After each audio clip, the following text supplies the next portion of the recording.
Yo, what's good? It's none iller. You tuned into Mogul Mined, and this is Let's Talk Music. Yo, today I want to talk about inspiration versus unoriginality. As an artist, man, this is something that's so key that I don't think a lot of people think of. Like, yeah, you can use all the gimmicks. You can do all the things that bring people and bring the attention because you sound like somebody else. But it doesn't keep them in the room. It doesn't build your loyal fan base. And if you look at the artists who have became their own legends and their own icons, and this is all across all genres, of course they're influenced by people. Of course they're inspired by others. Of course you see like different like blends of styles and fusions and things to where you'd be like, oh yeah, I definitely see where he got this or she got this, and I see how they kind of twisted it a little bit, and eventually they make it theirs, right? So you got like, you might have someone inspired by like 5-6 different artists. Maybe you be inspired by things outside of music, like certain comics and things like that, and you start to see like, okay, I see a bit of this there, a bit of this there. But what you don't realize is that combination is what makes them that unique person, because they took the best of this, even some little worse traits, and kind of just molded it to create a unified form that works for them and their art. That's inspiration. There are some people who copy, everything. Like, it's a difference between covers, because covers are a thing, like, you re-singing a song versus like biting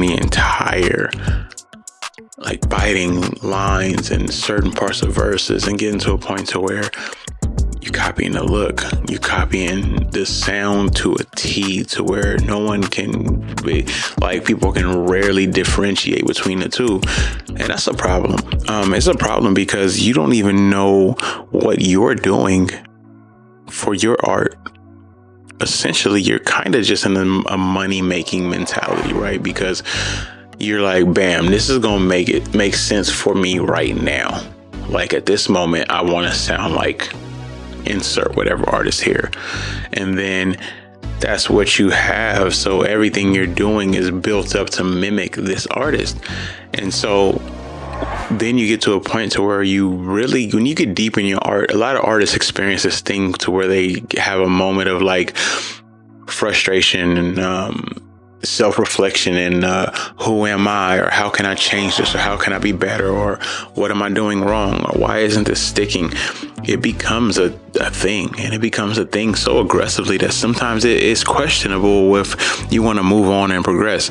The problem is because you don't even know who you are. You don't even know what you're doing. You don't see the significance in pushing through and gravitating towards something great, like some greatness of itself. And truthfully, that's where the hangup is. That's where a big hangup is. And it's all because you don't bring that forth. You're not coming equipped with that. You're not bringing enough of you forward to where it truly allows you to stand out.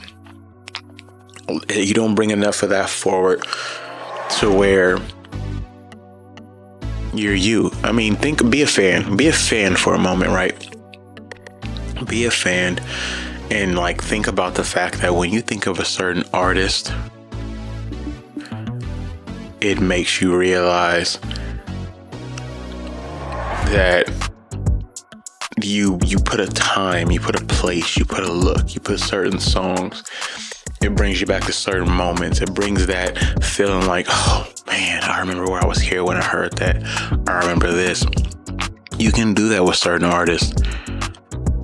If people really can't do that for you or do that with your music, you need to really figure out how to lock that in and become that. Because if you don't, then what? For a lot of people, music is an escape.